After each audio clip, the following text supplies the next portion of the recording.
Hi, my name is Steve Wise and I'm the president and founder of Mental Fitness LLC.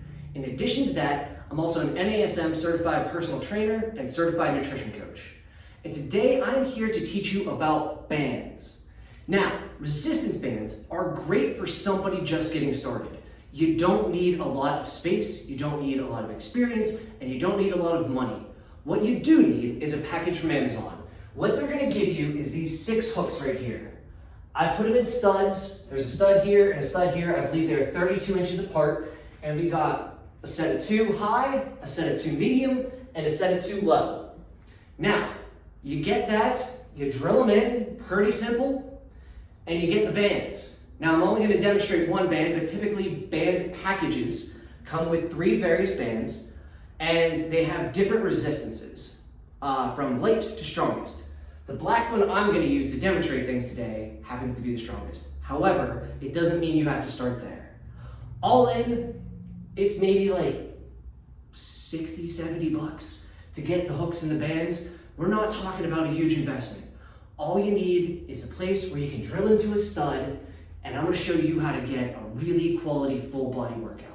So, what are our major muscle groups? We're looking at the shoulders, we're looking at the chest, we're looking at the back, we're looking at the buys, we're looking at the tris, and we're looking at the legs. Let's demonstrate them all. Top to bottom. What we can do from the top right here is a tricep pull down. Now, with anything that we do in terms of our form and lifting, we always want to be crushing a soda can with the shoulder blades in our back. So much of what we do in life is sitting. And when we sit, we tend to lean forward. We have the rolled shoulder syndrome. We're all doing this all day, all doing this all day. It's a part of life in 2024. But we all have to be conscious to correct it. So part of lifting is also much like stretching. When you are doing proper form, you are correcting some of this that we do all day with this. Now, you've all seen the guys who walk around the gym like this, right? And you think, man, that guy looks really goofy. No, that guy's got it. That guy gets that when you walk around like this and you stick your chest out and you pull your shoulders back and down, that is practicing good posture. And that is what we're gonna do when we lift. So, tricep pull down. What we do, shoulders down and back, take our resistance bands. Elbows create a perfect lever. Our elbows do not move and we pull straight down. 1, 2, 3, let me see if I can give you a little better angle here. 4, 5, 6. Now, one of the first things you're gonna do when you start lifting, focus on breathing. Breathe out with the agonist motion. That is the push. That's where you're making your flex, right? So, 1, 2, 3, 4, 5. That's how we can work our triceps with just resistance bands. Also, up top, we can work our back and our upper shoulders. We do that. Again, we want to crush that soda can with our shoulders down and back. We come here and we pull. 1, 2, 3, 4, 5, 6. Be an athlete when you do that. Shoulders back, butt out, pull straight back, full range of motion. What I want you to think about is form and flex. If you're using, I'm gonna use a dumbbell here for an example. If you are using movement and momentum to lift the dumbbell, you're not doing much. What we want to do is have a perfect lever, form, and flex. That's it. 8 to 12 reps is great. It's considered kind of a circuit training level. It's going to get you some cardio. You're going to be able to do bands in about 15 minutes. Get a pretty good whole body workout. Work your stabilizer muscles. Low risk, low cost. Let's keep going. So those are 2 that we can do up top. Now, we move down to this middle section. What we can do from here is a chest press. You can also do this up top, and I recommend you do that at a higher angle. But all we do here, shoulders back, crush that soda can, knees a little bent. 1, 2, 3, 4, 5. You got it. There's your chest, okay? Now, Just like you can get kind of an upper back, and you can also get a mid back here.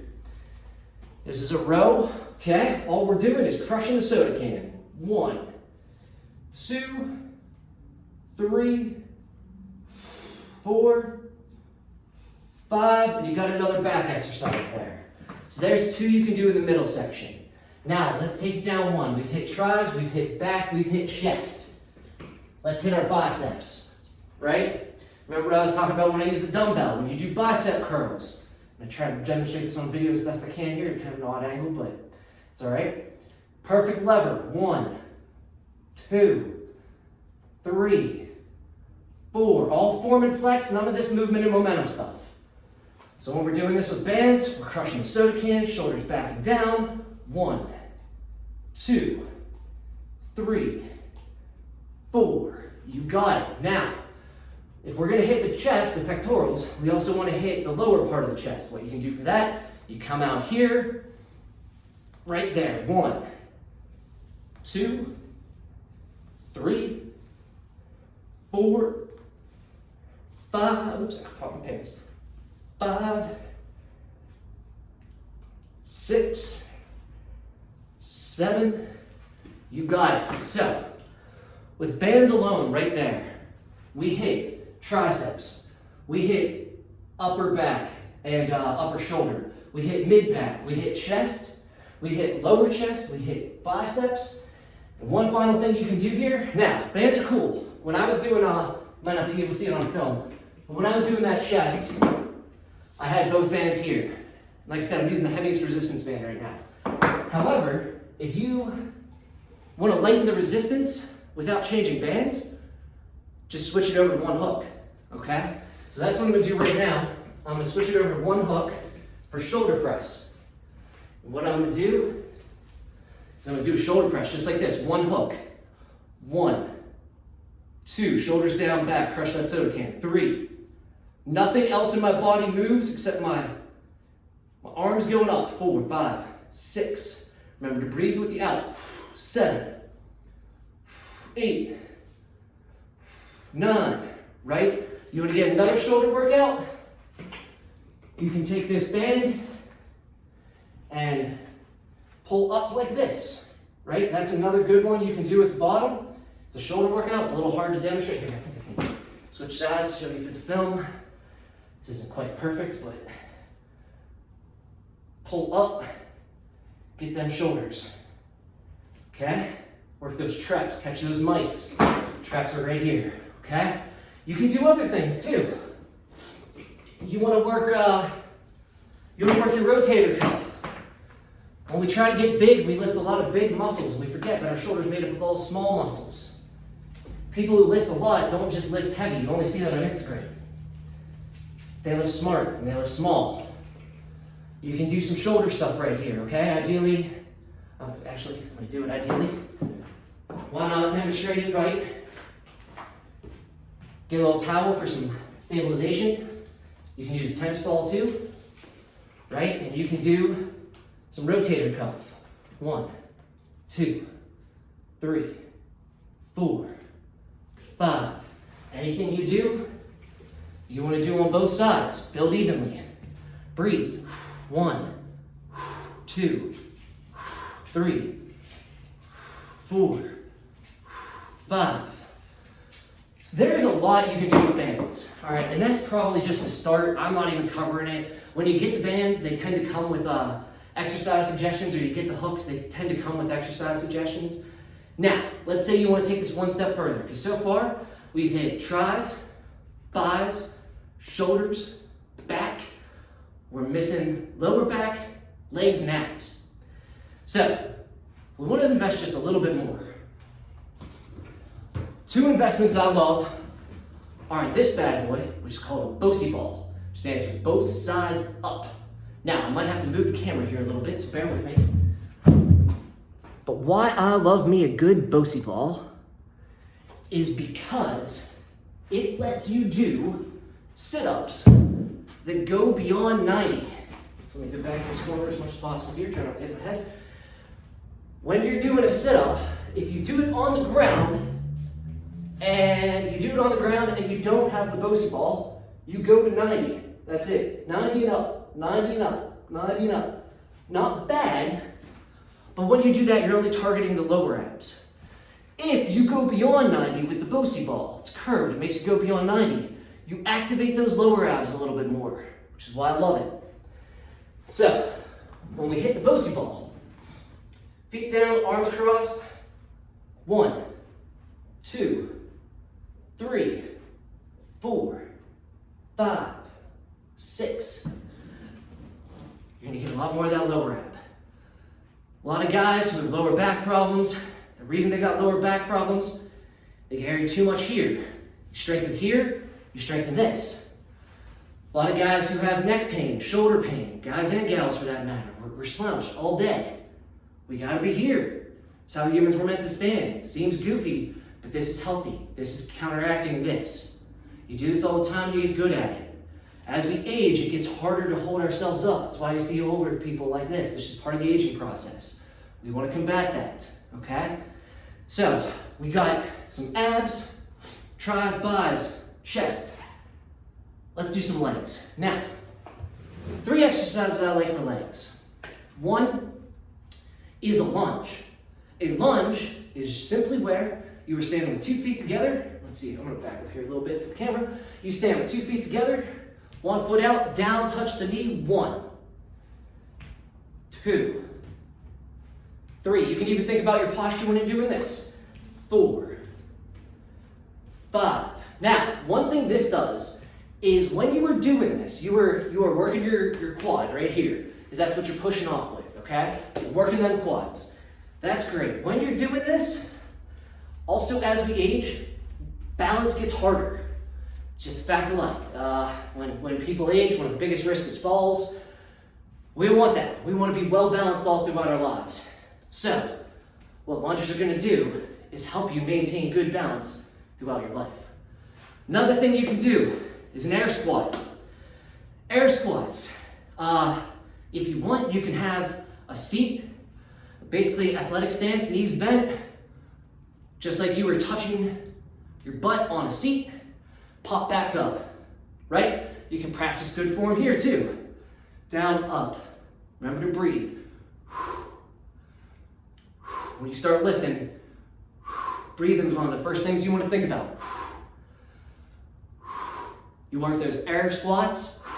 Don't need any weights to start. And work your quads, and work your hamstrings, gonna work your glutes. What are we missing in the legs? We're missing calves. Now, trying to think of how best to demonstrate this. A calf raise, yeah, perfect. All right. One way to do a calf raise is a lot like doing a sit-up on the ground. Just going up on your tippy toes. Truth be told, it's not bad, but it's not perfect. If you have a ledge and you can go beyond 90, it's even better. Now, I like to do this on the stair. I'm kind of holding on to the hooks right now. But I go beyond 90, and what going beyond 90 does is it not only works the calf, but it works this tibia? Shin muscle, right? So if you're getting into running, and you feel like, man, my shins are on fire, shin splints, really common when you start to run. Way to do that, you want to do any type of calf workout that makes you extend beyond 90, you can work through that. Also, one quick thing with running, if everything you're doing is forward facing, you want to make sure you do some lateral movement so you don't get that runner's knee. And that's the beauty about bands too. Bands make you use your stabilizer muscles. When you're doing machines, they keep you perfectly in line, right? When you do bands, you got the little shakiness. That's good, you're working some stabilizer muscles. So once again, about 60 bucks. There's one last thing I'm gonna show you here. You're gonna get these hooks, you're gonna get these bands. You can set them up, you know, a BOSI ball you can probably find on Facebook Marketplace used, pretty negligible cost. Last thing might cost you a couple bucks, but I really like it. This is called a Roman chair. I keep one of these in my gyms too. It is kind of tricky to target the lower back. You can target the mid back, you can do some pull downs, you know, target those latissimus dorsi right here. You can do that, but the lower back is kind of tricky. Now you shouldn't do this without probably consulting a doctor if you have actual lower back pain to make sure it's healthy for you to do. But a Roman chair is really nice because what you're doing is you're going down and up. It's kind of like a reverse sit-up. But rather than working your abs like you would with a sit-up, you are directly working the lower back. And if you do about 12, 15 of these, even without any weight, you're gonna get off this and you're gonna feel it in the lower back in a good way. Now, that's about it. I've been doing this video for about 15 minutes. It's pretty hot out today, so I'm starting to break sweat. But look, if you can get some hooks, some bands, maybe a Bosie ball and a Roman chair, and you have a corner of a space to work out in, that's all you need to get started in a safe way. You can do some resistance bands. It's gonna build a little muscle. It's gonna get you in the habit of working out. When you wanna upgrade and you get some dumbbells and maybe a little incline, decline bench, maybe a bench, maybe a kind of a Bowflex, there are things you can get to add on. But if you are just looking to start, this is the way to go. With that, thanks for watching.